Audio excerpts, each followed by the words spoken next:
Muy buenas noches a todos los presentes, les saluda Luz Flores. Sean bienvenidos a esta charla organizada por la Oficina de Epidemiología y la Oficina de Apoyo a la Capacitación, Docencia e Investigación de nuestro Benemérito Hospital Nacional 2 de Mayo. El tema de hoy trata acerca del Hospital Centinela, los tipos de vigilancia, específicamente la farmacovigilancia, a cargo del doctor Leandro Guayanay Falconi, especialista en medicina interna, magíster en epidemiología clínica, tiene doctorado en medicina, además es médico asesor de DIGEMIC Minsa y oficial de integridad científica de la Universidad Peruana Cayetano Heredia. Buenas noches, doctor Guayanay, un gusto tenerlo con nosotros. Muy buenas noches, muchas gracias. Primero, les agradezco la invitación, ¿no?, para poder llevarle algunas ideas y conceptos para que puedan ustedes avanzar en esta tarea de construir, pues, y mejorar nuestra farmacovigilancia, ¿no? Bien, muchas gracias, doctor. Antes de iniciar con esta charla, quiero recordarle a los participantes que pueden participar cuando el doctor lo solicite, activando su micrófono o por el chat también realizando algunas consultas, ¿no? Asimismo, el link de registro de asistencia lo voy a estar compartiendo para que puedan registrar. Sin más preámbulo, pueden iniciar con su ponencia, doctor. Adelante. Muchas gracias. Vamos a empezar con la proyección. En realidad vamos a empezar primero presentando la parte general, ¿no? El tema de modo general. El tema de modo general empezamos con lo más genérico, que es la vigilancia, ¿no?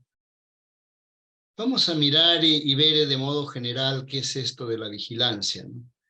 Para muchos, y aquí traigo una de las definiciones de vigilancia en general, no necesariamente solo farmacovigilancia, es la recolección sistemática y permanente, ¿no?, además de análisis de los datos y la diseminación de lo que se ve encontrando, ¿no?, de modo oportuno a todo aquel que pueda necesitar y pueda utilizar esta información. Entonces la idea de la vigilancia es esa, ¿no? Es recoger de modo sistemático, de modo permanente, y obviamente este recojo no acaba ahí, sino que hay que analizarla, resumirla, conformar conocimiento, ¿no?, y este conocimiento colocar de modo oportuno a aquel que lo puede utilizar. Ahora, los que van a utilizar son diversos profesionales y diversas personas. Uno siempre piensa la vigilancia, lo voy a hacer llegar al director o al jefe de tal. No, claro, por supuesto, hay que hacerle llegar a ellos también porque obviamente tienen que tomar determinaciones. Pero también muchas veces es a los mismos profesionales. ¿Por qué? Porque la información puede ser muy necesaria para el trabajo. Supongamos que estamos vigilando, no voy a empezar con farmacovigilancia, sino vigilando infecciones y vigilando resistencia antimicrobiana. ¿Cree usted que sería útil para aquel clínico que está todos los días teniendo pacientes y está atendiendo pacientes con infección urinaria? ¿Cree que será necesario o será útil para él tener el conocimiento de la resistencia que tienen las Escherichia coli, que es el gen más frecuente en la infección urinaria, de todos los cultivos que se ha ido recogiendo en el hospital? Pero por supuesto, ¿no?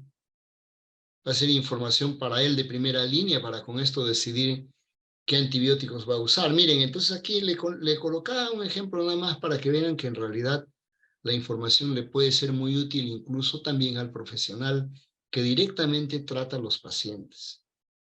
Y esa es la idea que hay que tener en cuanto a la información que resulta de la vigilancia. No solo es información para el directivo, para el que va a decidir, diríamos de modo general, sino también para todo el profesional que esté al lado, que esté interesado en esto. Bueno, esta definición de vigilancia implica pues lo siguiente, ¿no?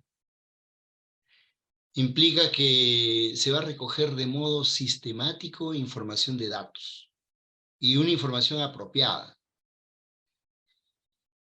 Esta información se va a agrupar, se va a evaluar y se va a analizar. Obviamente tiene que haber canales para recoger, canales para que fluya al lugar donde se va a evaluar, analizar.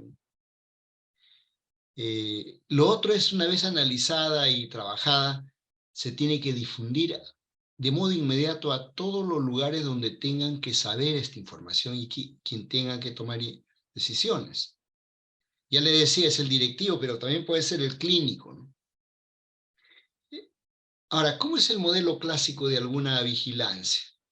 Nosotros trabajamos en un sistema de atención, en un hospital, por ejemplo, o un centro de salud, etc. Ahí vamos a tener a los sujetos, a los pacientes, y ahí es donde se van a producir estos eventos, ¿no? Donde vamos a notar, donde se producen estos hechos que le vamos a llamar evento. Obviamente este evento hay que comunicar, hay que transferir esa información, y esta información debe constituirse en un dato, ¿no? Este dato, obviamente, es una información, ya se procesa y construye información y conocimiento, y con esto tenemos que intervenir. Entonces hay todo un círculo, ¿no? Desde el recojo, acopio de la información, el fluir y los canales por donde fluyen, el dato, el análisis de la información, que usualmente lo hace la autoridad, y luego regresa. Este es un círculo que no debe detenerse, porque si no, no está funcionando el sistema de vigilancia.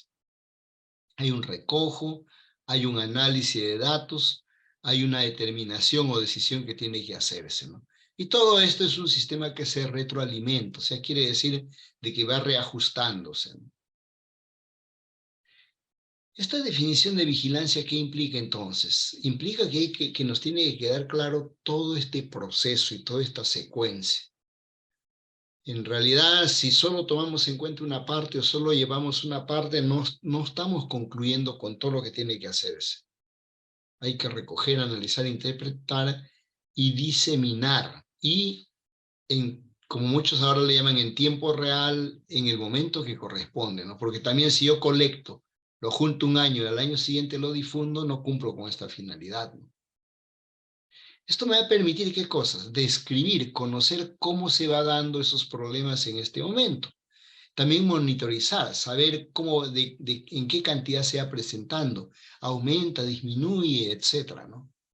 Y obviamente esto debe ser parte de la planificación, de la organización y de la evaluación del sistema también. Entonces, cuando uno construye un sistema de vigilancia en general, ¿qué tiene que establecer? Objetivos, o sea, ¿cuál es el propósito? ¿Qué voy a lograr con este sistema, ¿no? ¿A dónde voy a llegar, ¿no? Obviamente hay que definir, por ejemplo, la definición de caso, las definiciones concretas de evento adverso o reacción adversa, como lo vamos a tener que tratar, ¿no? Y luego rápidamente hay que precisar cómo se obtienen los datos, cómo va a salir, cuál es el mecanismo de recojo de información, los instrumentos apropiados para recoger la información. Todo esto ha ido cambiando de un modo muy notable para este tiempo, ¿eh? Hace unos años todo esto era con fichas, con hojas, etcétera, etcétera. Todo esto va cambiando y ahora la mayoría de esto es informático, ¿no? Un elemento importante es que siempre se tiene que probar que este sistema que hemos diseñado trabaja y funciona, ¿no? Y obviamente hay que probarlo, ¿no? Hay que probarlo y hay que ver cómo se reajusta aquellos aspectos que no funcionan. Y desde luego tienen que haber los mecanismos adecuados para difundir la información que se logran. Y entonces debe garantizarse que se usa la información, se analiza, se interpreta. Ahora, también va a quedar claro que un sistema de vigilancia en general no puede vigilarse todo lo que se me ocurra, todo lo que yo desee, ¿no? Se va a tener que escoger qué aspectos o qué hechos se van a vigilar. Y va a depender de qué. Primero, de aspecto de frecuencia, ¿no? Tengo un problema que tiene una frecuencia muy grande, pues digo que voy a vigilar eso, ¿no? También de acuerdo a elementos que pueden ser dañinos, ¿no? Si produce muerte, incapacidad. Y ahí viene la parte de la gravedad, ¿no? Es grave, letal, causa hospitalización, causa discapacidad. Obviamente eso tiene preferencia de vigilarse, ¿no? El otro punto es también el sistema que voy a diseñar, ¿cuánto cuesta? Bien, miren, cuando uno lo ve como un sistema de gestión de datos, todo sistema tiene costos. Digo, no, pero miren, en el tiempo antiguo, ¿qué se hacía? No, decía, mire, yo acabo de diseñar una hoja, ¿no? Y esta hoja me tienen que llegar todos los médicos o todas las enfermeras o todos los químicos farmacéuticos me tienen que llenar pues, porque es su tarea, ¿no? Oiga, pero la enfermera está colocando venoclisis, ¿y a qué hora va a llenar? El médico está atendiendo pacientes, ¿y a qué hora va a llenar esta hoja adicional tuya? Y el químico está, bueno, con todo su trabajo, ¿no? En dispensación, está atendiendo. ¿Y a qué hora va a llenar? No, pero ya verá él, porque esta es una más de sus actividades, ¿no? Entonces, miren, en realidad, a veces la hoja que se pedía llenar era una historia clínica, ¿no? Un montón de cosas que se pedía que llenen. Y obviamente no se percataba el señor que diseñaba esta hoja de que eso traía una grave perturbación al trabajo de los profesionales de salud, ¿no? ¿Y qué hacía? Ah, y le llenaban, si le llenaban como fuera. Obviamente no se lograba mucha información apropiada. ¿Por qué? Porque no pensaba en el tiempo, y si toma tiempo del profesional, ¿qué cosa es eso? Recursos. Si mire, vamos a suponer que una ficha lo lleno en 5 minutos, pero de repente tengo que llenar 5 o 10 hojas. ¿Y eso cuánto va a ser? 50 minutos, 30, 50 minutos. Oiga, y entonces en una hora, ¿cuántos pacientes atiende? ¿Y cuánto? Se da cuenta que en realidad tiene un costo eso. Es el costo del tiempo del profesional. No puede decirse que no es un trabajito más, es una cosa. No, esto es rapidísimo, no demanda nada, ¿no? Miren, este es un elemento que en muchos lugares se ha tratado de poner el costo de lo que demanda tener información. Y miren, en países más con menos capacidad de recursos, el tener información, a veces el costo nada más se echaba a pluma todo lo que era información. Salía como $100 por paciente que había que gastar en costos nada más de datos. Obviamente, países más desarrollados mucho más. Entonces, es importante tener en cuenta este aspecto. ¿Por qué? Porque si no diseñamos un sistema que no va a funcionar. Hay que ver si el sistema es costeable, ¿no? Ahora, también hay que ver que la condición que uno vigila puede prevenir, o es una condición transmisible, o es de interés público, ¿no? Muchos elementos para vigilar son de interés público y entonces obviamente hay que vigilarlos por eso, ¿no? Ahora, ¿qué momentos tiene una vigilancia? ¿O cómo podríamos? Bueno, estamos hablando de detectar o recoger la información, de registrar, de notificar, de consolidar, de analizar la información, de interpretar, ¿no? Y de difundir. Y finalmente evaluar todo este sistema, cómo está funcionando, ¿no? Ahora, para eso usualmente pues tiene que haber definiciones. En cualquier sistema de vigilancia uno parte con definir, ¿no? Y definiciones que a veces pueden ser medio arbitrarias, pero deben ser muy claras para que todo el mundo entienda lo que queremos, ¿no? Uno tiene que quedar bien claro cómo es su definición y cómo lo va a trabajar. Ahora, dependiendo del sistema, puede recogerse información del tipo de laboratorio, muestras. Como le estoy diciendo, es de modo general, no estoy hablando solo todavía de la farmacovigilancia, sino de la vigilancia en general. Puede incluir eso. Ahora, hay otros elementos importantes a tener en cuenta en un sistema de vigilancia, ¿no? La información debe ser oportuna y rápida. Hace un momento le decía, nada ganaría yo con juntar información en fichas y procesarla para el año que viene. Todo eso ya perdió oportunidad y tiempo. Todo sistema debe estar insertado en el sistema donde se va a trabajar. No puede estar encima o por fuera del sistema, no tiene que estar insertado dentro del sistema, ¿no? Tiene que construirse dentro del sistema y eso es lo que es muchas veces difícil. ¿Por qué? Porque hay que ver los momentos, los espacios, los tiempos, las personas que pueden conformar ese sistema. De lo contrario, no va a funcionar. La estandarización es indispensable en los formatos que deben ser únicos, no fáciles de llenar, identificar fácil. Además debe haber confidencialidad, ¿no? Por diversos hechos. Bueno, mire, esto en sistema de papel era una tortura muchas veces. Ahora con los sistemas informáticos va cambiando, ¿no?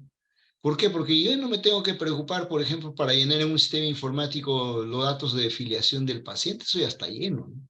Directamente me da el sistema, ¿no? ¿Por qué? Porque si en la hojita antigua venía, pues ponga el DNI del paciente, póngale la edad, pero si eso todo ya está en el sistema, ¿para qué pierdo tiempo yo? Hasta me voy a equivocar, ¿no? Voy a poner un DNI diferente, una edad que no corresponde, entonces mejor se saca de donde ya se tiene. Ese es un punto importante que la modernidad ahora está trayendo, ¿no? Que facilita, y el sistema creado puede facilitar y brindar toda esa información que ya existe del paciente, ¿no? Uno no tiene que volver a copiar nada, ¿no? Que volver ¿por qué? Porque puede equivocarse, ve redundancia. Entonces, un montón de veces se tenía que llenar con lo mismo del paciente. No tiene sentido, ¿no? Y eso yo diría, menos mal la modernidad está cambiando todo eso para buena suerte, ¿no? ¿Por qué? Porque estos sistemas que van creándose evitan todo eso y facilitan más bien, ¿no? Me pide 5 datos y los 5 datos yo coloco, ¿no? Nada más que eso, ¿no? Ya no tengo que llenar un montón de información que se quería en las fichas antiguas, ¿no? El otro aspecto importante tiene que probarse. Funciona, cómo funciona y dónde hay que hacer los ajustes, ¿no? Todo sistema diseñado tiene que probarse, ¿no? Puede diseñarse de muchas maneras y muchas formas. Cuando uno lo diseña en el escritorio, en el gabinete, como muchos comentan, puede parecer muy atractivo, muy bueno, etcétera. Pero el hecho es probarlo en el terreno, ¿no? Cómo va funcionando y cómo va logrando la información que uno quiere, ¿no? El otro punto es cómo se van a analizar los datos. Y esto también está cambiando de modo muy importante. Los sistemas informáticos de ayuda de análisis de datos están, diríamos, haciendo un cambio muy notable. Todos estos sistemas medio automáticos de inteligencia artificial, de Big Data, van confluyendo a esto, ¿no? Y obviamente entonces el modo de analizar los datos ahora es, diríamos, trae una facilidad muy grande, ¿no? Automáticamente el sistema puede sacar reportes, ¿no? Automáticamente me puede escoger y me puede dar información que requiero, ¿no? Y en línea. Interpretación y difusión. Obviamente que tiene que prepararse para que las personas que están encargadas puedan llevar a cabo los procesos de análisis, también luego los procesos de interpretación. ¿Qué significa? ¿Qué representa la data que se está recogiendo y los resultados que vamos obteniendo, ¿no? Y luego, ¿para qué? Para pasar esta información ya procesada, resumida, preparada, ¿a quién? A las autoridades, a todo aquel que tenga necesidad de la información, como le decíamos, ¿no? Y siempre, siempre todo este sistema debe de evaluarse, ¿no? El sistema ha generado la información necesaria, la respuesta necesaria al problema que tenemos. Esta información ha resultado oportuna. Es útil para quién, para los planificadores, para quien gestiona, para el que atiende.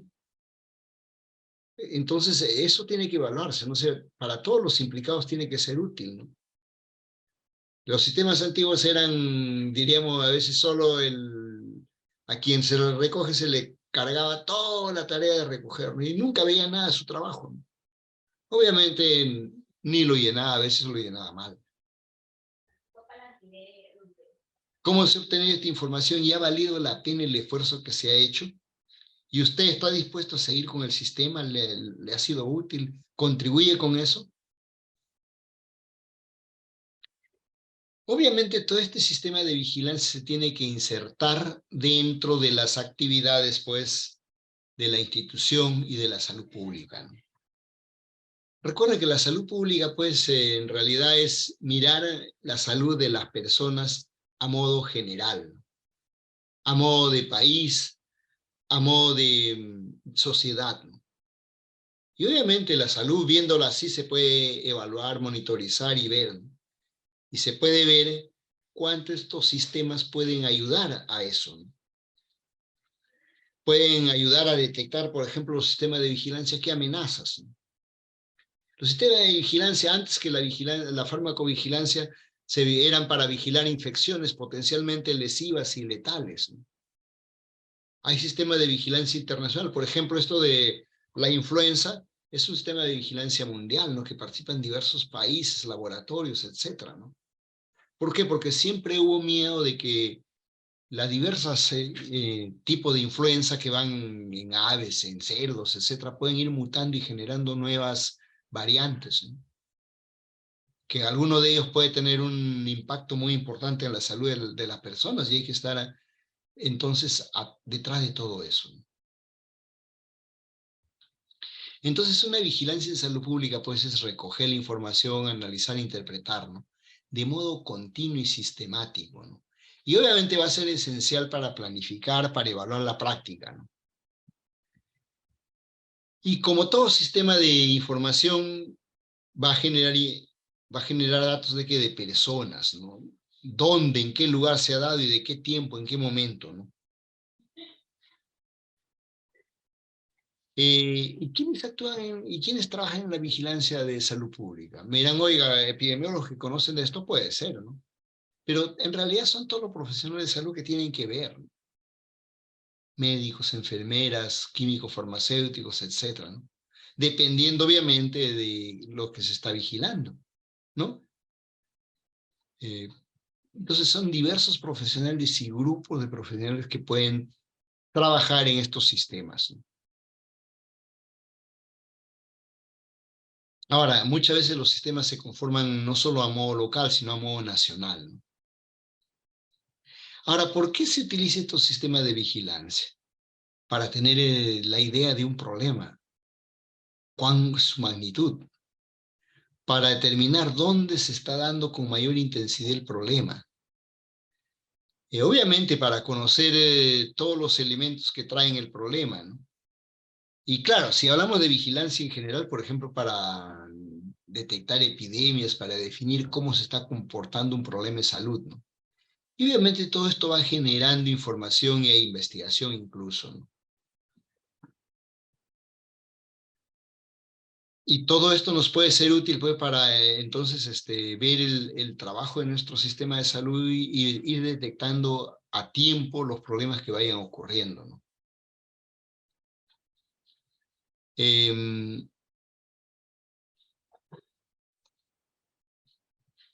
Ahora, ¿dónde se recogen los datos, ¿no? ¿De dónde saco información? Esto va a depender obviamente del sistema de vigilancia, ¿no? Pueden ser desde incluso registros vitales, puede ser de registros de hospitales, de certificado de defunciones, puede ser de información que yo recojo mediante encuestas. Puede ser de diversas otras instituciones que no necesariamente son instituciones de salud, ¿no? Todo aquel lugar donde me pueda dar información que me pueda ser útil, lo puedo utilizar, ¿no? Estamos aquí hablando en general de cualquier sistema de vigilancia, ¿no? Claro, miran, oiga, pero nosotros no vamos a ver más luego básicamente la farmacovigilancia. Claro, luego vamos a precisar esos aspectos, ¿no? Ahora, ¿de qué modo se hacen estos sistemas de vigilancia en salud pública? Hay diversos modos y de diversa manera, ¿no? Que se recoge esta información. Dependiendo, miran, oye, entonces del tipo de problema que vamos a vigilar, claro, ¿no? Dependiendo de lo que vayamos a vigilar, ¿no? Muchos de los sistemas de vigilancia empezaron con los sistemas de notificación, ¿no? Vamos a ver esto también en la farmacovigilancia se va a dar, ¿no? O sea, una buena cantidad de sistemas de vigilancia se han creado en base a sistemas de notificación, o sea, se delega la opción de notificar a algún profesional de salud del sistema, ¿no? Y él debe ser el encargado de notificar, ¿no? Bueno, así se han construido los sistemas de notificación de las enfermedades infecciosas o de notificación obligada, por ejemplo, ¿no?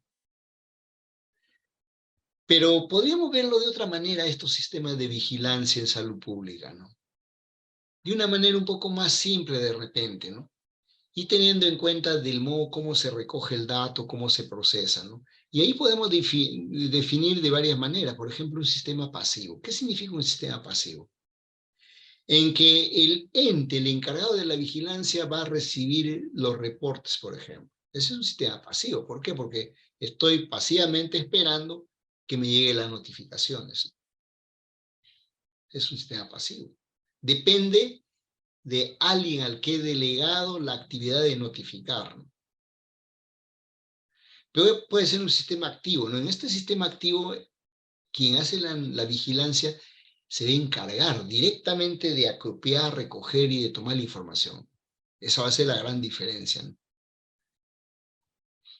Una vigilancia pasiva puede ser que le pida a los laboratorios que me den cierta información, me refiero a laboratorios del hospital que me den cierta información, por ejemplo, de resistencia de bacterias. Y voy construyendo mi sistema de cuánto es la susceptibilidad o resistencia de bacterias en base al dato que me dé el laboratorio.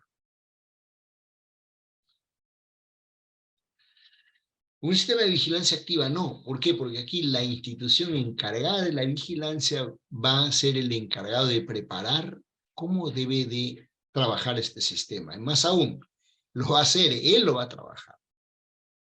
Miren, él lo que tiene que trabajar. Claro, en un sistema de vigilancia activa, el sistema, quien hace la vigilancia lo trabaja. No es un sistema pasivo. Obviamente la diferencia se deben dar cuenta inmediata de qué información va a recoger cada uno de estos sistemas es obvia, ¿no? Un sistema de notificación pasivo en realidad dependerá de la voluntad de los que notifican, ¿no? Y cuán preparados, cuán interesados estén. Depende de ellos. Básicamente estamos a merced de ellos entonces. En un sistema de vigilancia activo no. En este sistema de vigilancia en realidad es quien ha decidido vigilar va a preparar cómo se hace todo y obviamente va a ser parte de, o va a recoger, incluso va a partir él mismo a recoger la información. Desde luego que la información va a ser de diferente calidad, ¿no? En un sistema activo voy a tener información más completa, más precisa que la pasiva, ¿no? Y obviamente la calidad de información es otra, pero claro, miren, oiga, pero también los costos son otros, claro. El costo de un sistema de vigilancia pasivo es el costo de lo que el tiempo de los profesionales, que a veces ni lo valoramos, ¿no? Como le decía, le cargamos cada vez a los profesionales de más hojas y él está molesto. Dice, oye, ¿tanta hoja tengo que llenar? En cambio, en un sistema de vigilancia activo, oiga, usted es el quien constituye el sistema. Claro, usted entonces va a ir a recoger los datos, sí, pues. Ahora, hay otras variantes de esto. La vigilancia síndrome es más para condiciones del tipo problema de salud, ¿no? Infecciones, etc. Yo defino cómo debe ser un problema de salud y cuando se presenta, con esos signos lo voy notificando, ¿no? Y esto se presta para que sea en instituciones de tipo centro de salud, hospitales, donde se presentan estos, ¿no? Pero ¿cómo debe ser un sistema de vigilancia en general, entonces? Debe ser sencillo, ¿no? Lo más sencillo que se pueda. Debe dar información oportuna, debe dar la información que represente lo que estamos buscando, pero además debe ser sensible, ¿no? Flexible. La información debe ser útil, ¿no? Y debe ser aceptado ¿por quién? Por todos los que estamos encargados de eso. Entonces un sistema debe recoger información y información que yo requiero, le vamos a llamar a esto sensibilidad, ¿no?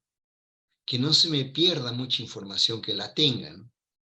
Y obviamente para esto tengo que tener definiciones muy precisas, ¿no? También yo tengo que tener un sistema que tenga un valor predictivo, o sea, que la información que me detecta no sea simplemente algo que detectó y no tiene utilidad, ¿no?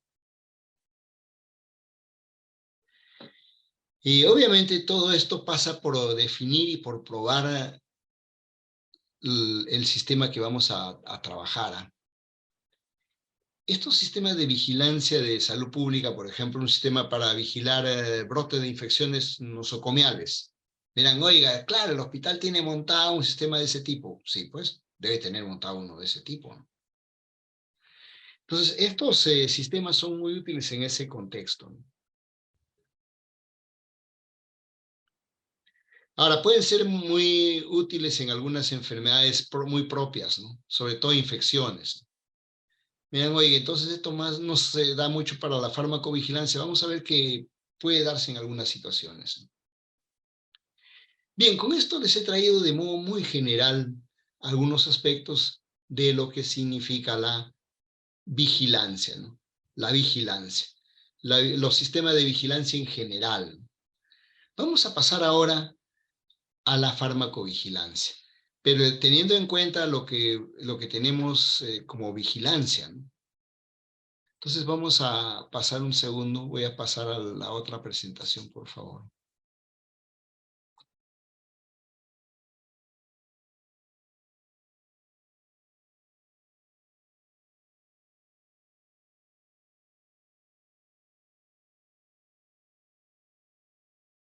Bien, obviamente que la farmacovigilancia es un tipo peculiar o particular de vigilancia, ¿no?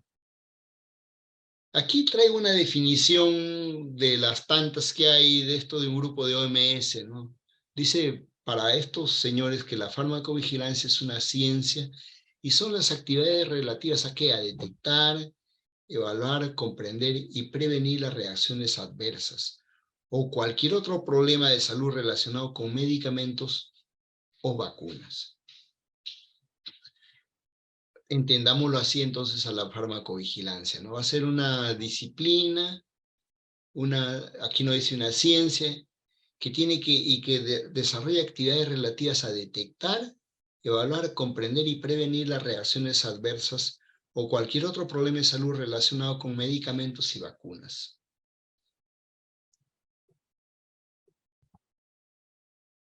Obviamente que de inicio había una gran, diríamos, interés por vigilar o hacer una farmacovigilancia de medicamentos.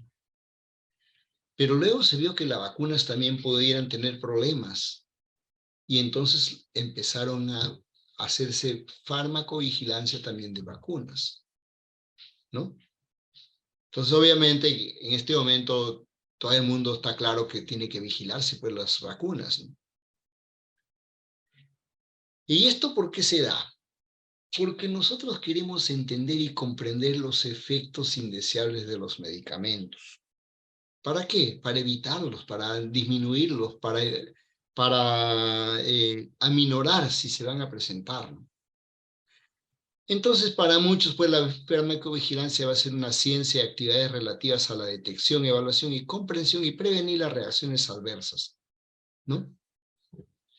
Entonces, ¿cómo haremos? Y me dirán, oye, ¿cómo hago yo para eso, no? Para detectar, evaluar y comprender y prevenir las reacciones adversas de otros problemas que vienen relacionados con el uso de medicamentos y vacunas.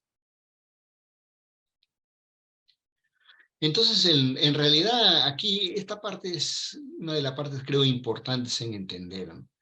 La farmacovigilancia tiene como intención, entonces, asegurarnos que esta relación beneficio-riesgo sea favorable en todo momento que se va a utilizar medicamentos, ¿no? Recuerden, el medicamento tiene un ciclo, ¿no? Desde que lo hemos autorizado, empieza a venderse, ¿no? Se comercializa, pero un buen día dice, bueno, ya no va más, ¿no? O de repente se olvidan del medicamento y ya nadie lo utiliza, ¿no? Como toda tecnología tiene un ciclo, ¿no?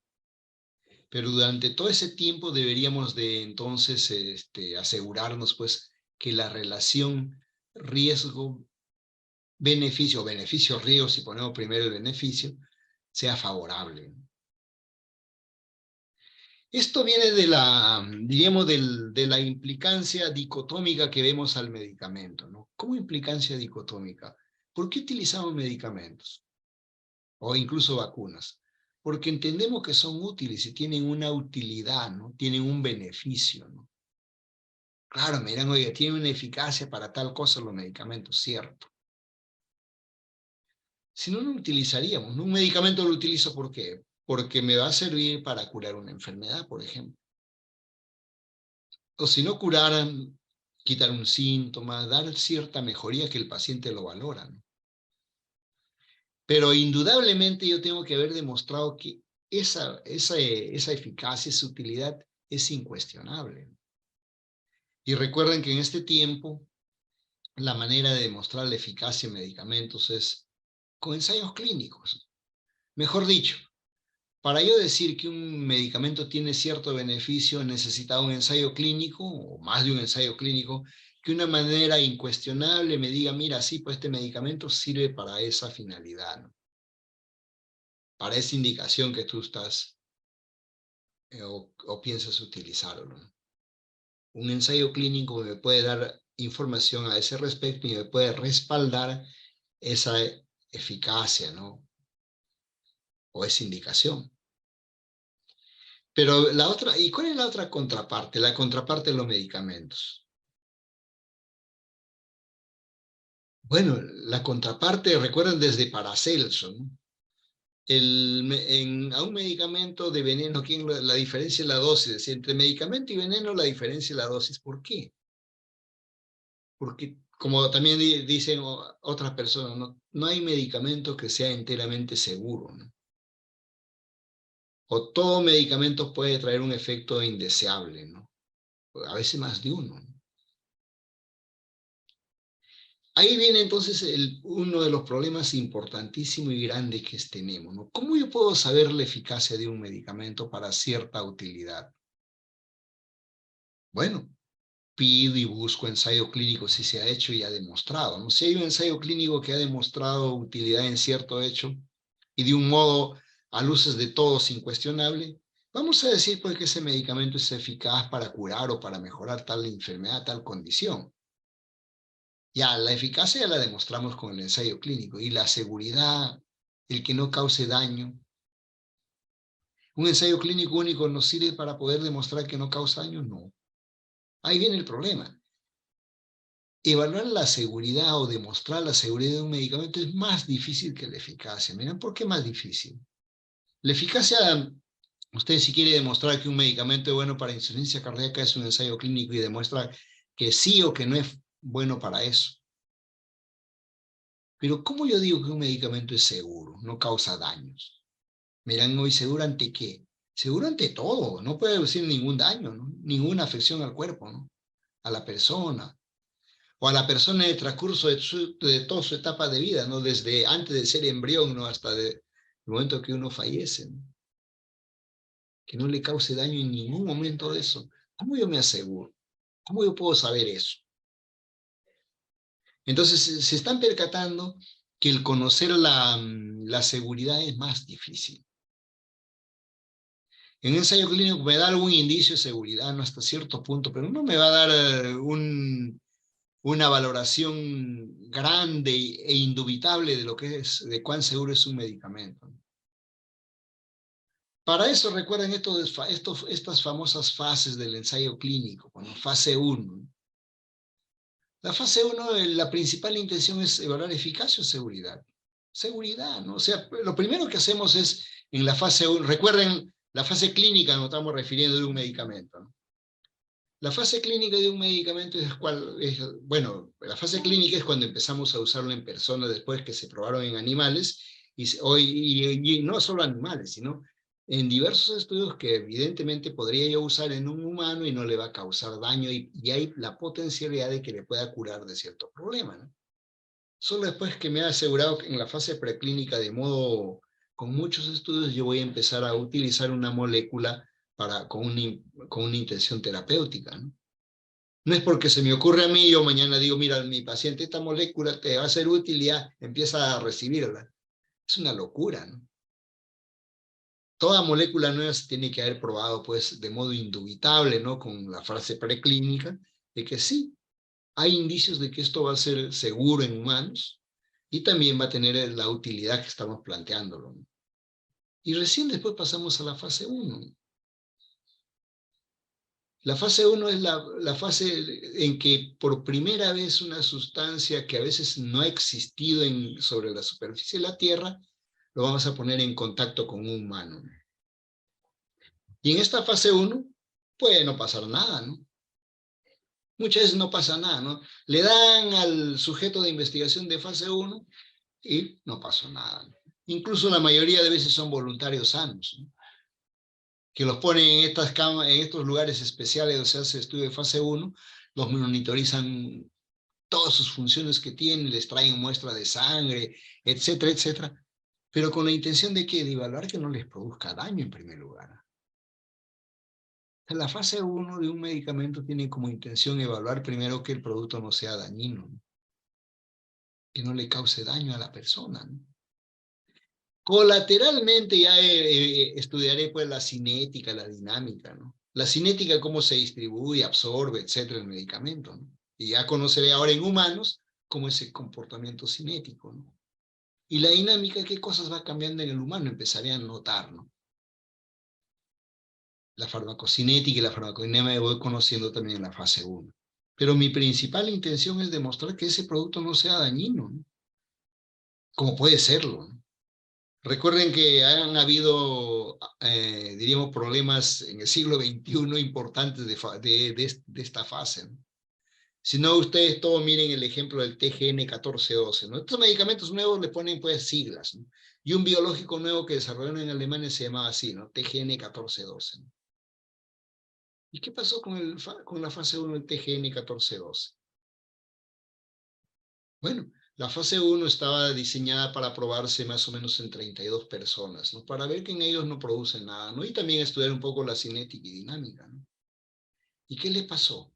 Dividieron en 4 grupos de 8 cada uno. Entraban 8 personas a esas camas especiales, pues, en un hospital de Londres, ¿no? ¿Y qué pasó? Le pusieron el TG1-1412 y en minutos empezaron a tener diversas afecciones, ¿no? Algunos llegaron a tener una especie de falla multiorgánica, o le llaman tormenta de citoquinas, falla multiorgánica, ¿no? Que tuvieron que ir a UCI, ¿no? Con insuficiencia respiratoria. Y uno de ellos demoraron meses en salir de la UCI, ¿no? Incluso alguno de ellos perdió hasta los dedos, ¿no? 6 de los 8, 6 tuvieron este cuadro, ¿no? En la fase 1. ¿Se había probado bien en los animales? Se había probado bien. Todo lo que en ese momento exigía se había revisado. ¿Pero qué? Nunca se había probado en humanos, pues.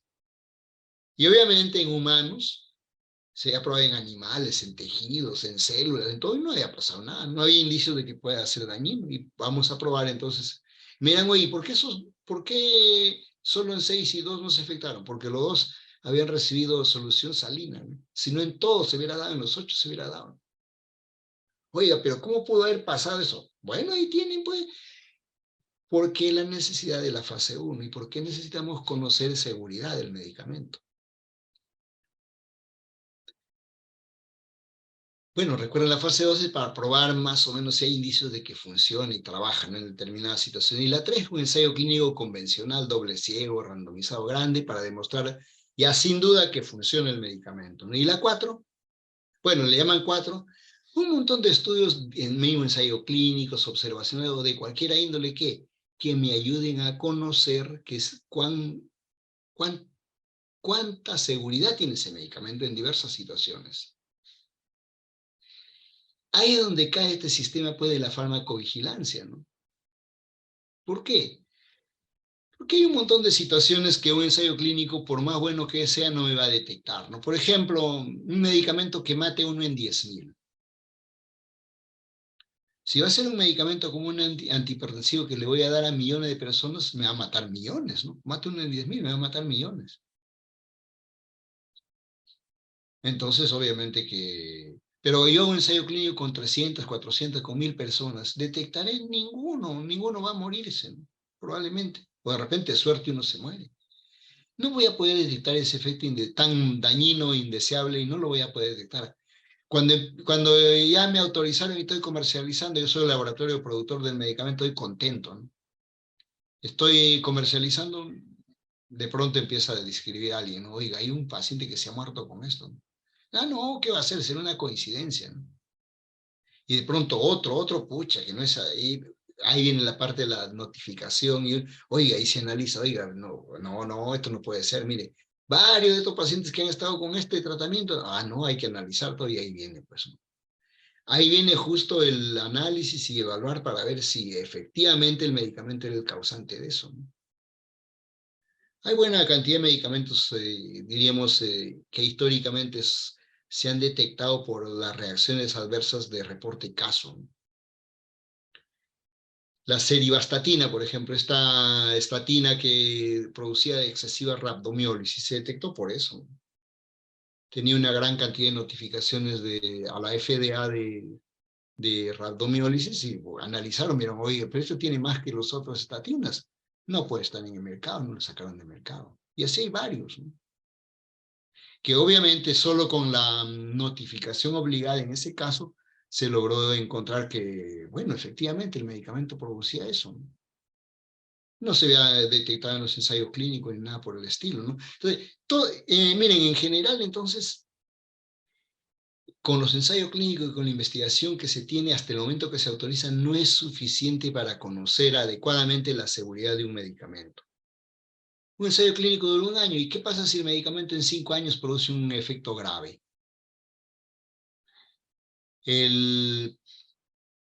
¿Han habido medicamentos de esto? Claro, el Practolol, por ejemplo. El Practolol fue un medicamento, un beta-block, ¿no? Muy bueno, que competía con el propranolol, atenolol, etc. En Europa se usó mucho el Practolol. ¿Y qué pasó con el Practolol? Producía lo que luego le llamaron el síndrome de Practolol. ¿Qué cosa era eso? Una especie de sequedad de la piel, enrojecimiento y afección al tejido conectivo, ¿no? Y muchas veces afectaba en el retroperitoneo. ¿Y qué daba? Una fibrosis retroperitoneal espantosa, ¿no? Que contraía y aplastaba los riñones, uréteres y intestinos y se moría la persona. Como 100 personas murieron con este síndrome, ¿no? Obviamente una vez que se detectó, se sacó el mercado el Practolol, pues. Pero eso solo cuando se va a conocer, cuando se recoge información. Si nadie recogía información, uno no se da cuenta. Dice, no, no pasa nada, ¿no? No, no pasa nada, no, nosotros somos, y a veces decimos, los peruanos somos resistentes, no, no pasa nada, ¿no? ¿Qué pasa? Que no recogen información y no sabemos si en realidad nos está pasando, no está pasando el problema. Es esa la necesidad que hace que tengamos sistemas de farmacovigilancia, para poder vigilar situaciones que en otro momento, de otra manera, no nos daríamos cuenta.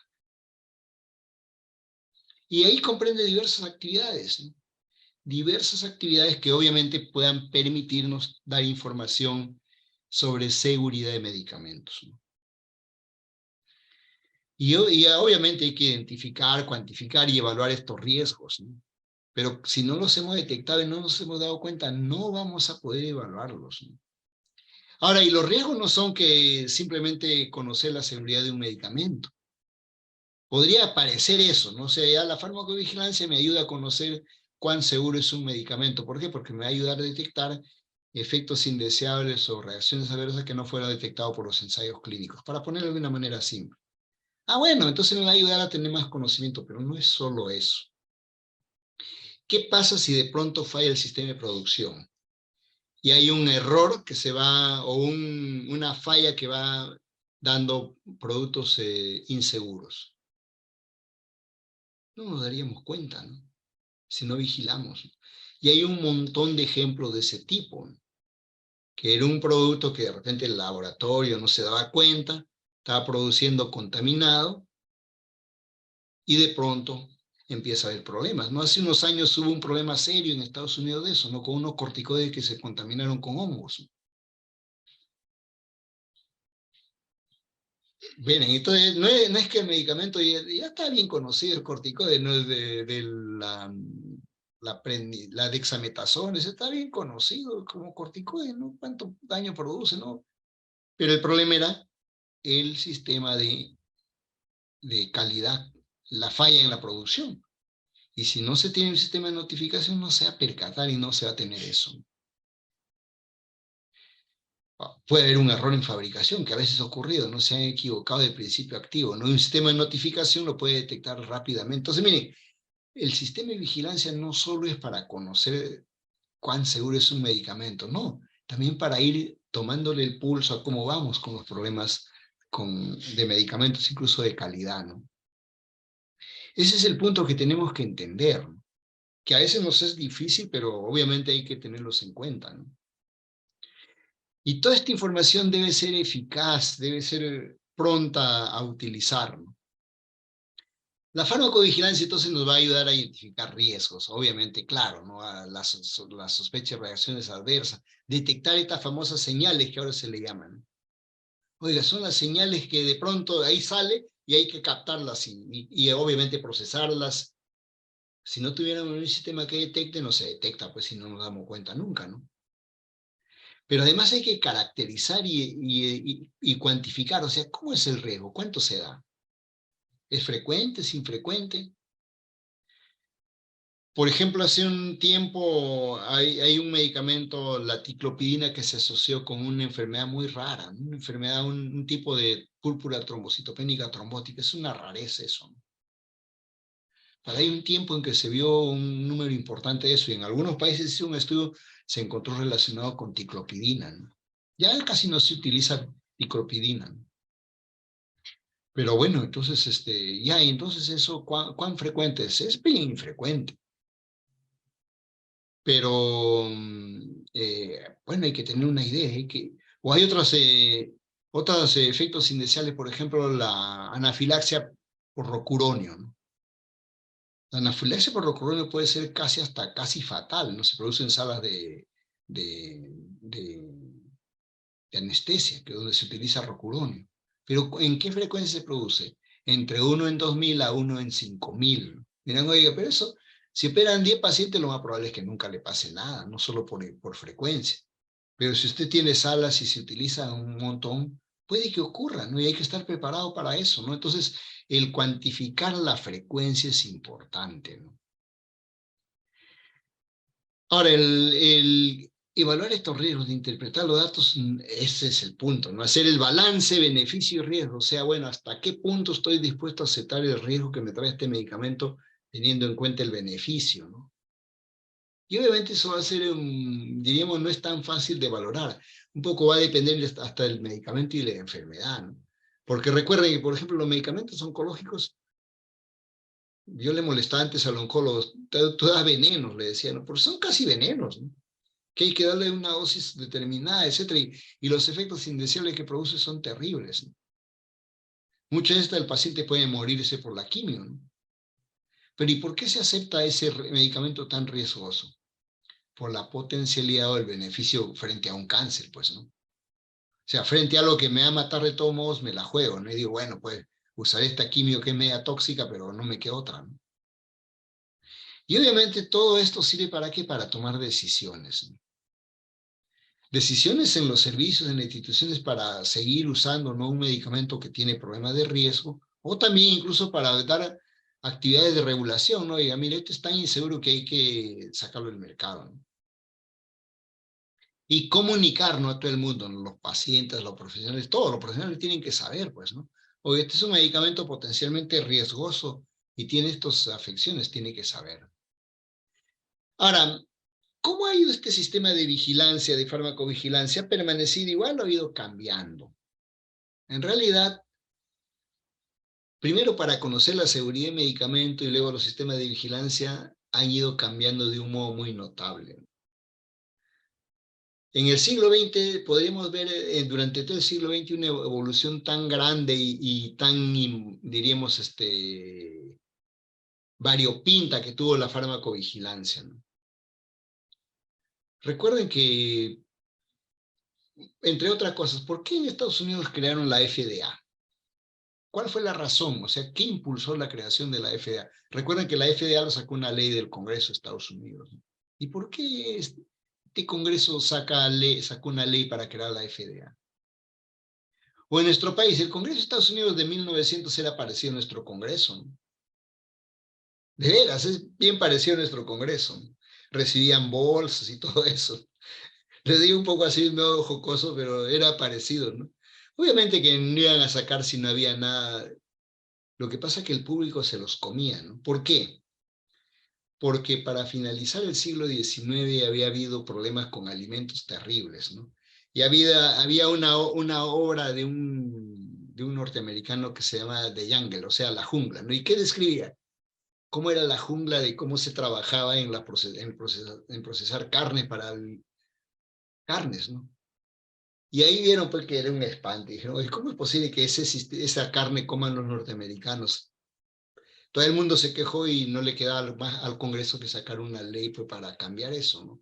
Pero también hubieron problemas con medicamentos. Recuerden que en el siglo XIX había los famosos patentados en Estados Unidos. ¿Qué era un patentado? Un medicamento que alguien patentaba la fórmula y era un secreto, ¿no? Es mi patentado, ¿no? Yo soy laboratorio y tengo mi patentado. ¿Y qué tiene? No, no te puedo decir, pues mi fórmula secreta, ¿no? Si tú quieres lo consumes y lo dices, pero yo te digo que es bueno para todo esto, ¿eh? Bueno, ¿y qué pasó con los patentados? Una vez que hubo toda una pelea porque los patentados digan qué tienen, ¿no? Y cuando sacaron una ley para decir qué tienen, vieron que un montón de patentados tenían que cocaína, morfina, etcétera. Y entonces se aliviaron por el lado y muchas personas se habían vuelto dependientes de esos patentados, ¿no? O sea, otro escándalo, ¿no? Bueno, y más escándalos que vieron un remedio para eso, un organismo federal, crear la FDA. Y la FDA tenía algunas acciones, pero no hacía mucho tampoco, ¿no? Pero cuando ya hubo el problema de fallecimiento por de etilenglicol, por ejemplo, este jarabe bueno, ahí se le fueron encima a todos. Oye, ¿qué haces? Si hemos creado todo y ¿por qué ha pasado todo esto? Ah, no, es que hay que pedirle al medicamento ahora que demuestre de que es seguro, ¿no? Bueno, y ahí a partir de 1937 más o menos empezaron a pedir la información que demuestre que es seguro, ¿no? Y eso llegó hasta el 60 casi, ¿no? A partir del 60, después del problema de talidomida, dijeron, no, bueno, pero tiene que mostrar que es seguro. Ya mira, talidomida ha sido un accidente en Europa, en Estados Unidos no hubo mayor problema, pero en Europa sí, espantoso. Tiene que todo medicamento probar antes de venderse que es seguro, ¿no? Pero también hay que probar que es eficaz, sino qué sentido tiene que sea seguro si no es eficaz. Y un poco por cerca del 60, ¿cómo se decía que un medicamento es eficaz y cómo la FDA le daba esa autorización con que es eficaz para tal cosa? Porque había un grupo de personas notables, o sea, científicos, médicos, especialistas, que ellos escribían una carta y decían y recomendaban que tal medicamento era eficaz. Bueno, pero dijeron, hoy no, así no tiene que hacerse ensayo clínico. Bueno, me le estoy contando un poco esto porque lamentablemente en el aspecto de seguridad de medicamentos, lo que hemos aprendido ha sido por golpes, en todo el mundo, ¿no? Por problemas, mejor dicho, ¿no? Problemas serios, ¿no? Que no ha quedado otra cosa que cambiar la regulación, cambiar todo el modo de trabajo, ¿no? Bueno, y entonces, y así se dieron cuenta que los medicamentos, si bien la eficacia se puede mostrar con un ensayo clínico, la seguridad es mucho más difícil. Y hay que vigilar, hay que ver qué hace para uno para poder encontrar y para poder conocer todo lo que ocurre con un medicamento, entre ellos los efectos adversos, pues, ¿no? Bueno, y la primera sistema entonces la farmacovigilancia diríamos que ha ido como por momentos o generaciones, ¿no? La primera estuvo básicamente dominada por la notificación espontánea, ¿no? La segunda ya por estudios que se hicieron a medida, ¿no? Estudios observacionales, en el tipo caso control, corte a medida, para poder, diríamos, documentar pues si hay seguridad de un medicamento, ¿no? La tercera, revisiones sistemáticas, metaanálisis y información del ensayo clínico, o sea, aprovechar toda la información que haya para con esto también tener información de seguridad, ¿no? Y ahora estamos en una cuarta en el cual estamos tomando información de otros hechos, ¿no? El famoso Big Data o la famosa información de datos del mundo real que hacen que la información que uno va colectando se pueda procesar. Todo esto ha hecho que cambie un poco y que vaya orientándose de una manera diferente la vigilancia, ¿no? La primera, recuerden que, como le decía, el talidomida fue un caso emblemático. De ahí dijeron, mira, ¿sabe qué cosa? Hay que siempre no perder del ojo al medicamento. Y si es nuevo, hay que ir viendo si trae un problema. Y si eso hay que pedir porque notifiquen los profesionales. Y básicamente entonces era un sistema de notificación de la reacción adversa, ¿no?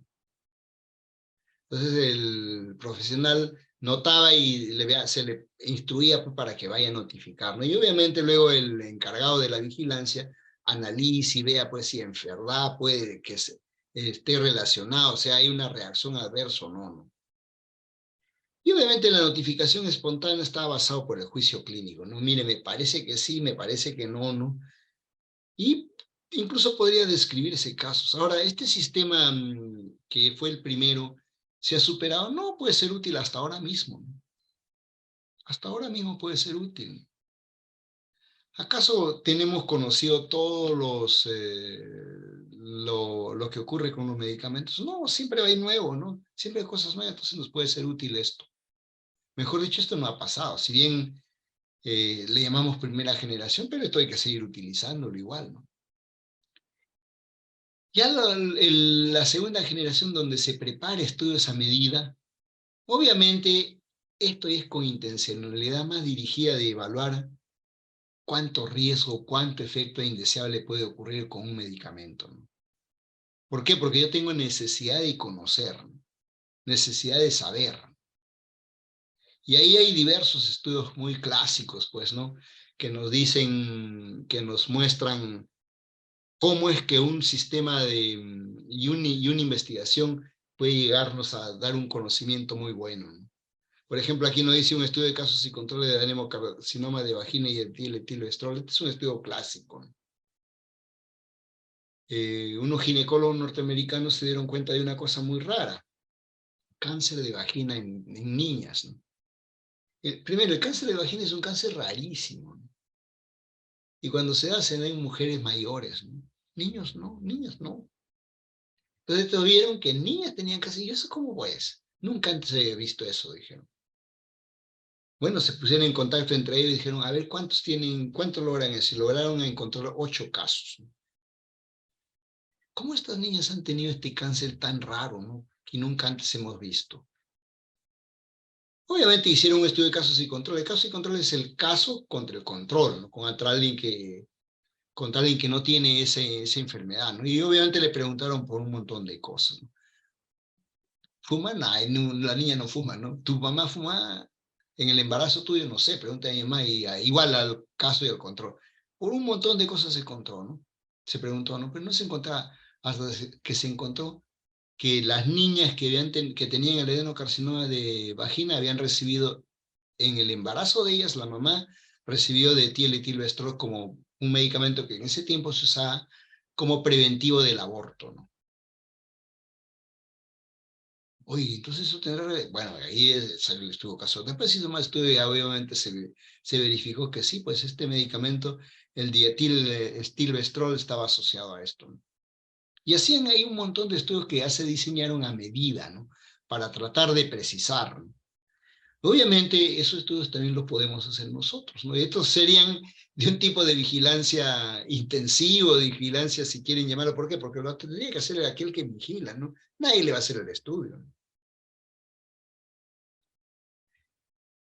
Y esto de tercera generación, uno ya se sienta a buscar información que existe, a procesar de los ensayos clínicos, del metaanálisis. ¿Para qué? Para poder tener una idea ya más gruesa y grande de qué hay y qué no hay, ¿no? En cuanto a seguridad del medicamento. Bueno, lo podemos hacer, claro. En este momento tan de moda y se hace metaanálisis de seguridad de medicamentos, ¿no?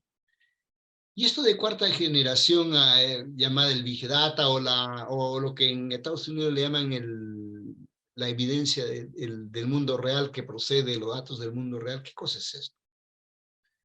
Son informaciones que se han ido generando, pues, en grandes bases de datos de atención de pacientes, ¿no? O de gestión de pacientes, etcétera, etcétera. ¿Y qué? Nos permiten y tienen datos que nos permiten tener una idea y hacer estudios de qué, de seguridad de medicamentos. Claro, ¿no? Yo puedo tener, si yo tengo mis datos como de salud de nuestro medio, ¿no?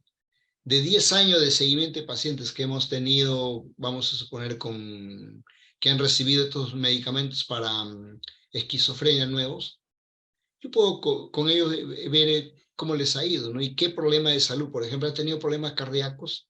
¿Cuántos han tenido en cada grupo? Puedo hablar en sus historias mismas, ¿no? Entonces, basados en estos grandes sistemas de información, se puede analizar, ¿no? Obviamente estamos en esta generación, ¿no? La generación del Big Data, por eso uno le dice, ¿no? ¿Por qué? Porque puede hacer estudios grandes, puede de grandes sistemas. En nuestro medio recién se está construyendo los sistemas en este momento, ¿no? Claro, ya cuando en nuestros hospitales tengan todo esto, vamos a poder hacer estos análisis, ¿no?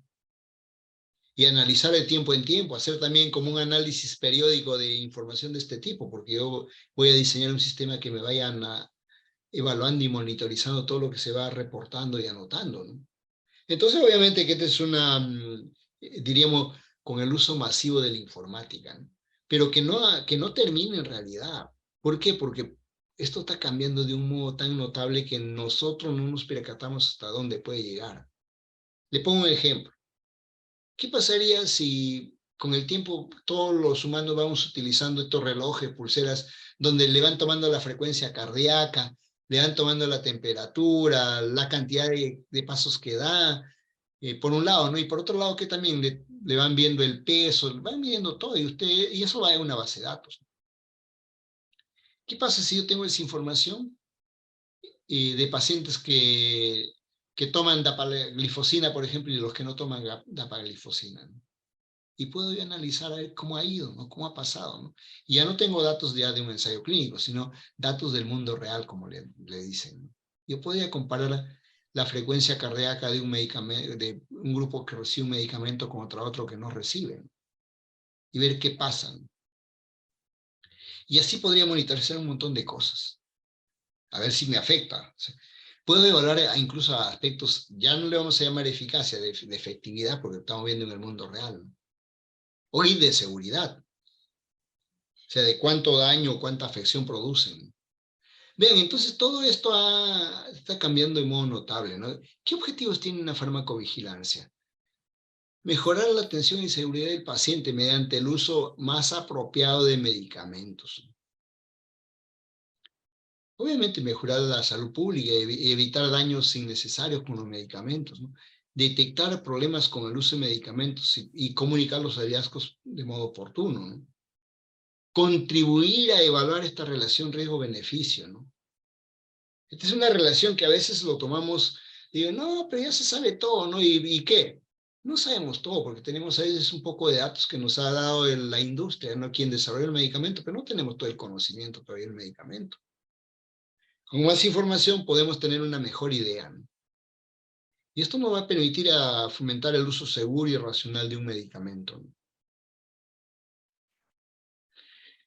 Entonces, esta farmacovigilancia nos permitiría entender, ¿no? Entender mucho mejor, recoger información y entender mucho mejor lo que nos va dando el medicamento, ¿no? Lo que nos va produciendo el medicamento. Y con esto logramos conocer mucho mejor la seguridad del medicamento, ¿no? Bueno, nuestro sistema de notificación lo vamos a tener que seguir trabajando, ¿no? Esto nunca, no ha pasado de moda, ¿no? No significa que esto se va a dejar y abandonar, no, ¿no?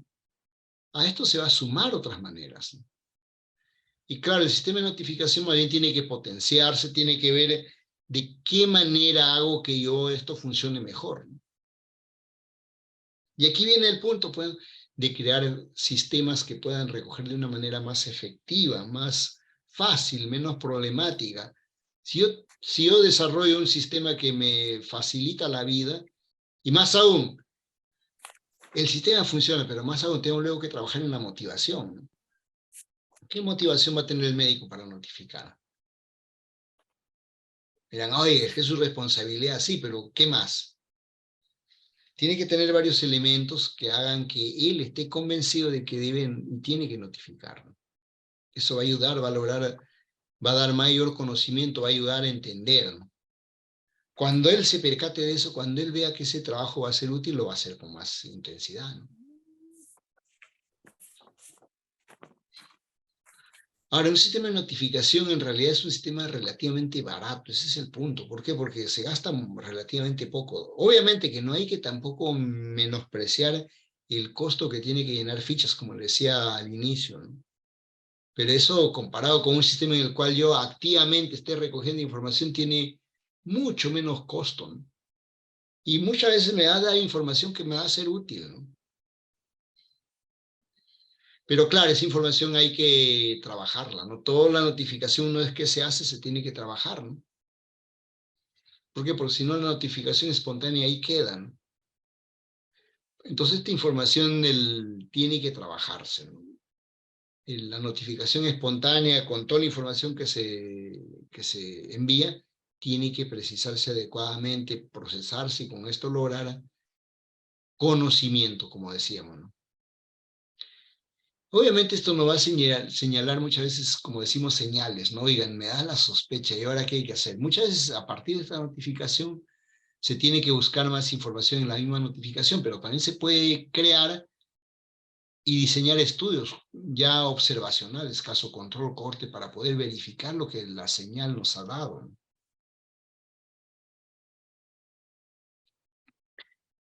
Ahora, el punto de la notificación es, en realidad uno dice, oye, pero notificación es como la notificación espontánea, pero también algunas veces se publica como un caso, ¿no? Y eso obviamente, si se ha dado a conocer, es útil, porque de repente hay otras personas que se percatan de esa situación y de ese modo se desencadena toda una, diríamos, una avalancha de información. Y hay ejemplos muy interesantes de esto, ¿no? Yo recuerdo un ejemplo muy llamativo de este punto. Resulta que, miren, en Estados Unidos hay una institución de vigilancia, ¿no? Que se llama el CDC. Claro, miren, aquí también tenemos el CDC como copia de allá, claro, tenemos el CDC peruano. Pero el CDC de Estados Unidos, ahí envían notificaciones y tiene una revista, ¿no? Su revista del CDC. Y ahí en esa revista un médico notificó 3 casos de lo siguiente, de pacientes que tomaban medicamentos, estos energizantes que hay, que tenían el triptofano, ¿no? Y que estos pacientes habían desarrollado un cuadro de ¿qué? De fiebre, reacciones en la piel y eosinofilia en la sangre. Entonces lo notificó así, oiga, ¿saben qué? He visto 3 pacientes que toman energizantes y que tienen cuadro de fiebre, de lesiones en la piel y de eosinofilia, ¿eh? En el laboratorio. Notificaron 3, muchos otros médicos leyeron y a los días eran no 300 de pacientes. Oye, ¿qué ha pasado? Nadie se había percatado, pues. No era un medicamento, ¿no? Recuerden que en Estados Unidos los energizantes, todos no son considerados medicamentos, ¿no? La FDA, si bien los tiene ahí, cuando hay problemas sí se preocupa de ellos, ¿no? Pero no da registro como aquí en nuestro país, de esas cosas, ¿no? Eso no se registra, ¿no? Entonces, ¿y eso qué hizo? Que se analice y se estudie, ¿no? Y se pudo documentar que en realidad, después de varios estudios de casos y controles, que en realidad era una marca de energizantes que tienen L-triptofano. No era todos los energizantes con el L-triptofano, pero una sola marca. ¿Y esta marca qué? Traía el L-triptofano de Japón. Oye, ¿qué pasó? Los japoneses habían cambiado el modo de hacer la sustancia activa, ¿no? El triptofano. Habían cambiado del bacilo que lo produce y de las fases de purificación. Y obviamente parece que era un contaminante eso que causaba este síndrome, ¿no? Pero todos fueron un montón de estudios de este tipo, ¿no? De casos y controles, que permitieron llegar hasta eso. Entonces, miren, pero partió de una notificación así, publicada en una revista, ¿no? No en realidad con hoja amarilla, pero vean, de ahí puede salir, ¿no? Y obviamente con esto pues se facilita que haya una difusión y estas señales, alguien más lo lea y luego se preocupe, ¿no? Y se haga un análisis mayor, ¿no? Recogiendo más hojas amarillas, por ejemplo, y viendo que es un problema ya no tan infrecuente, o haciendo otros estudios, ¿no? Como hemos dicho, de casos y controles, soportes, ¿no? La notificación espontánea pues sencilla, barata, se puede incluir a mucha gente. Obviamente para esto hay que hacer un trabajo de hormiga, ¿no? Para implicar a varios y que ellos lo hagan, ¿no? Y tiene muchas ventajas, ¿no? Ahora se podría mejorar mucho, como les decía, creando estos sistemas en línea, que ya los hay para poder hacer notificación más sencilla, ¿no? Ahora, ¿qué problemas tienen? Hay diversos, pues, ¿no? De la infranotificación, porque esto depende, como le decía, de la voluntad, ¿no? Y obviamente, en realidad, nos permite sacar señales, pero tampoco no vamos a, solo con la notificación espontánea, resolver todo nuestro problema de seguridad de medicamentos. No, por supuesto que no. Siempre se notifica muy poco, ¿no? Por diversas razones no se va a notificar, entonces es una pequeña parte que se notifica, no hay una gran parte que no se notifica, ¿no? Pero miren, en realidad la notificación espontánea ha permitido conocer muchos medicamentos que tenían problemas serios, ¿no? Bueno, por diversos hechos a veces uno no notifica, dice, no, ¿para qué? No me da miedo, de repente me echan la culpa a mí de la reacción adversa, ¿no? ¿O por qué? Porque no, esto para qué no sirve, no, o finalmente no quiero, pierdo mi tiempo, ¿no? Entonces, frente a todo eso hay que plantear pues, a los profesionales que esta es una actividad muy útil y que obviamente la información que ellos den van a dar señales para tener y para poder analizar muchos problemas que de repente no hay otra manera de detectarlos, ¿no? Eso es muy importante, ¿no? Entonces, hay que obviamente vencer todos estos elementos que están y obviamente trabajar en una cultura de notificar. Hay que, para eso obviamente todo lo que se notifique trabajo hay que hacerle saber al ellos, ¿no? Mire, su trabajo ha sido útil, porque no sé, a partir de eso hemos construido esta información. Si no, no ven la utilidad, ¿no? Entonces no van a decir, ¿para qué voy a hacerlo? Obviamente ya toda la parte de evaluación y la atribución de causalidad lo tiene que hacer por equipos entrenados para poder ver hasta dónde se llega en ese aspecto, ¿no? Hasta dónde llegamos con un medicamento de este tipo, ¿no? Y si es sospechoso, ¿no? El otro punto ya es la farmacovigilancia activa que decíamos. Obviamente esto se prepara ya procesamente para poder capturar información sobre seguridad, ¿no? Si yo tengo un medicamento nuevo que no se conoce mucho, vale la pena que haya un programa de vigilancia activa, ¿no? Sobre todo que si son muy tóxicos, por ejemplo, medicamentos para tratamiento de enfermedades oncológicas. Esto la institución puede tener un equipo dedicado a vigilar en estos pacientes qué problemas se van presentando. Este es activo. Va a permitirnos un estudio muy bueno, ¿no? Y apreciar cómo para nosotros se dan esos problemas que en otros lugares lo presentan. Entonces, miren, esta farmacovigilancia activa se puede preparar y trabajar, ¿no? Pero obviamente requiere más recursos, ¿no? Hay gente que tenemos que tener para eso, ¿no? Y pueden ser de diverso tipo, por diferentes grupos, por diferentes medicamentos. Eso ya obviamente dejaríamos de acuerdo al hospital cuáles se quieren hacer, ¿no? Y de este modo, pues, el hospital preparar programas para vigilar, ¿no? Ahora, ¿y esto de centinela por qué me dirán finalmente? Porque miren, se llama centinela aquel que está vigilando y que va a detectar, ¿no? El centinela es el que se da cuenta, ¿no? Entonces, obviamente, si en el hospital se utilizan medicamentos que no se utilizan en otro lado, se puede vigilar eso, de modo centinela para percatarse prontamente si hay problemas o no con el uso del medicamento. Entonces, obviamente que es posible hacer ese tipo de sistemas de vigilancia, ¿no? Estos estudios observacionales de medicamentos tienen que diseñar. Y hay buena cantidad de recomendaciones cómo hacerlas, ¿no? Y ya esto se ha visto en países desarrollados que es muy útil, ¿no? Y da mucha información, ¿no? Y obviamente que estos sistemas tienen que trabajarse, ¿no? Bien, vamos a llegar hasta aquí. Hoy justo estamos también a la hora. No sé si hay algún comentario, pregunta tal vez de lo que hemos tratado.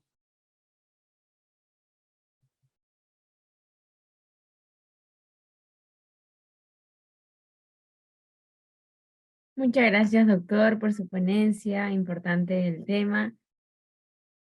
¿Algún participante tiene alguna consulta, alguna duda? Puede realizarlo en estos momentos. Brindamos unos minutos.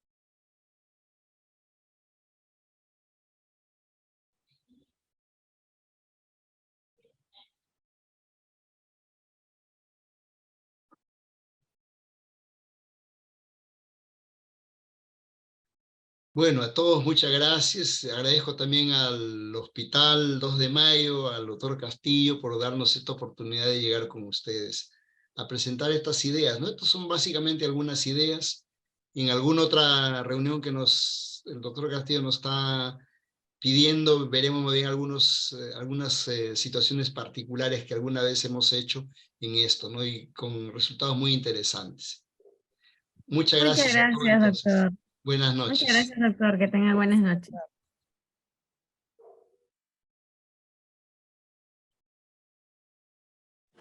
Muchas gracias.